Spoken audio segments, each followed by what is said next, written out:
8월 임시국회 마지막 날인 오늘 국회 앞에 태산처럼 쌓여있는 숙제들로 어깨가 무겁습니다.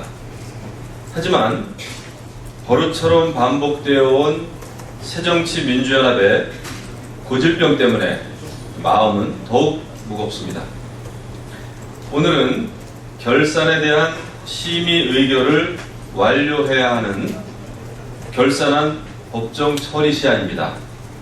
또한 오늘 국회 정치개혁특별위원회의 활동기한을 연장하지 못하면 내년 총선의 의원 정수와 선거구 조정 등은 공식 심의 절차를 밟지 못하게 됩니다.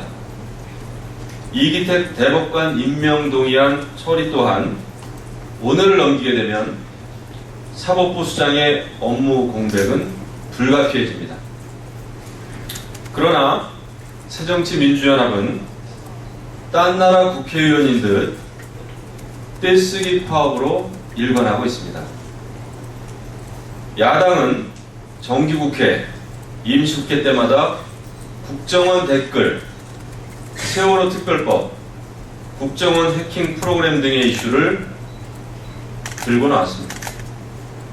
이번에는 특수활동비를 들고 나왔습니다. 특수활동비 내역 공개와 소위원회 구성을 주장하며 국회 본회의를 볼모로 삼고 있습니다. 누차 이야기했지만 특수활동비는 정보기관의 수사, 작전, 정보 수집이나 군, 검찰, 경찰 등의 조직 관리를 위한 경비입니다. 국가 안보와 국민 안전을 위해 기밀 유지가 필요한 부분입니다.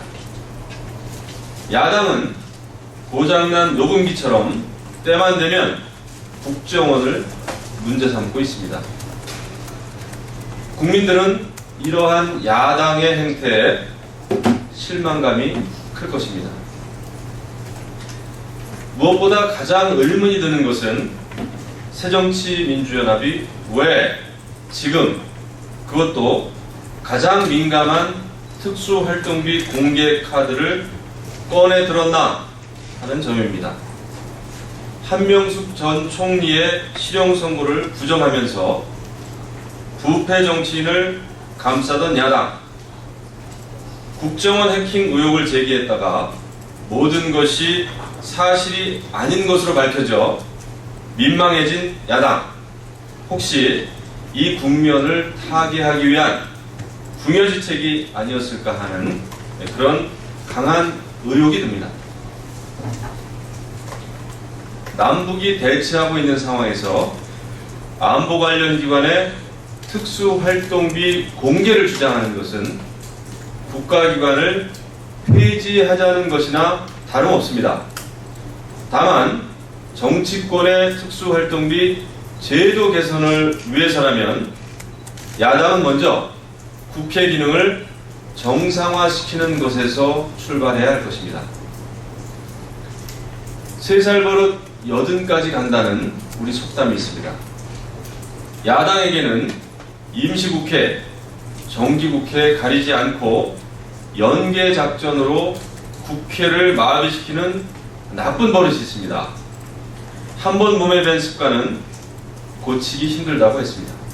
하지만 국민을 대표하는 야당이라면 뼈를 깎는 자성의 노력으로 환골탈퇴해야 합니다. 국회 정상화를 위한 새정치민주연합의 전향적인 자세를 기대합니다. 밤샘 논의를 해서라도 9월 10일까지 노사정 대타협을 이뤄야 합니다. 노동개혁을 위한 노사정 대화가 4개월 만에 재개되었습니다. 오랜 진통 끝에 다시 대화를 시작한 만큼 국민이 열망하는 노동개혁의 결실을 반드시 이뤄내야 합니다. 노동개혁은 하루가 급한 상황입니다. 노사정이 합의를 이룬다 해도 이를 이행하기 위해서는 법령 정비, 예산 편성 등 해야 할 일이 산더미처럼 쌓여 있습니다. 올해 안에 이 모든 것을 마무리하고 내년부터 시행하려면 적어도 9월 10일 정도까지는 대타협을 이뤄내야 합니다.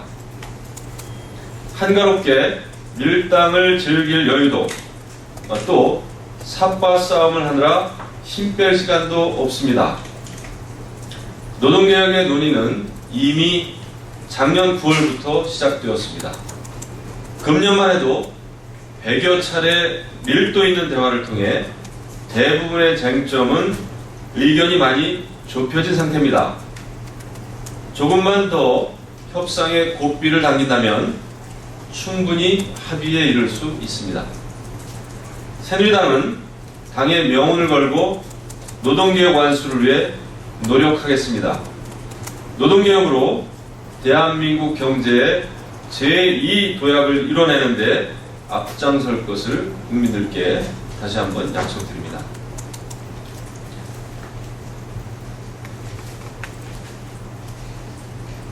일본 아베 정권의 안보법안 강행 처리를 앞두고 이에 반대하는 일본 국민들의 시위가 전국 300곳 이상에서 열렸습니다.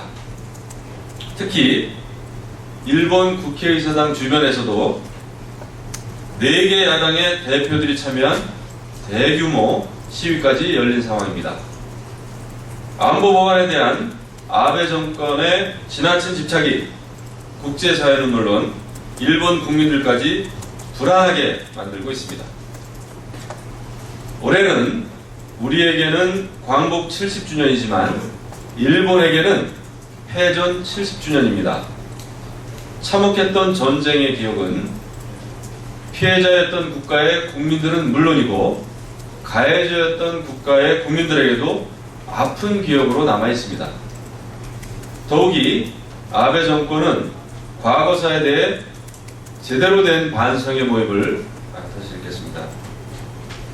더욱이 아베 정권은 과거사에 대해 제대로 된 반성의 모습을 보이지 않고 있습니다. 생각과 행동이 모두 과거 군국주의에 머물러 있기 때문에 우려의 목소리가 나오는 것입니다. 안보법 강행 처리를 계속해서 고집한다면 아베 정부는 국제사회는 물론이고 결국 일본 국민들로부터도 외면받게 될 것입니다. 진정한 평화의 길은 안보법 개정이 아니라 잘못에 대한 책임 있는 사과와 반성에서부터 시작한다는 사실을 명심해 주기 바랍니다. 이상입니다.